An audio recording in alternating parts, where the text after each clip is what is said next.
প্রধানমন্ত্রী শেখ হাসিনা বলেছেন, সমাজে এক শ্রেণীর মানুষ আছে যারা অনেক জ্ঞানীগুণী, কিন্তু দেশের অর্জনের পথে প্রতিবন্ধকতা তৈরি করা যাচ্ছে।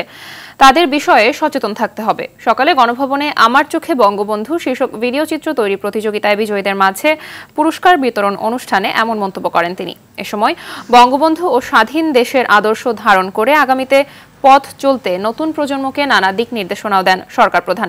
যুদ্ধ নয়, শান্তির পক্ষে বাংলাদেশ কাজ করবে মন্তব্য করে তিনি বলেন, যারা উন্নয়নের সহযোগিতা করবে তাদের সাথে নিয়েই আগামীতে পথ চলতে চায় দেশ। বাংলাদেশ স্বাধীন, এখন আমরা আমাদের মতো করে দেশটাকে করতে পারি।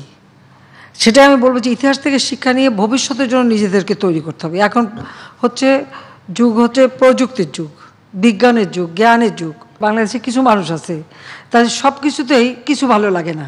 আমি বলি এটা হচ্ছে কিছু ভালো লাগে না গ্রুপ, যেটাই করবো বলি এটার কি দরকার ছিল, মেট্রো রেল এটার কি দরকার ছিল। আবার যখন তৈরি করি তখন দেখি খুব ভালো করে সেগুলো আবার খুব মজা করে আবার ব্যবহার করে, এটাও আবার আমি দেখি।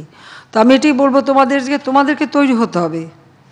এই যে মুক্তিযুদ্ধের চেতনাটা যেন নষ্ট না হয়, অর্থাৎ বাংলাদেশ যে ক্ষুধা দারিদ্র্যমুক্ত উন্নত বাংলাদেশ গড়ে উঠবে, তোমাদেরকে গড়ে তুলতে হবে।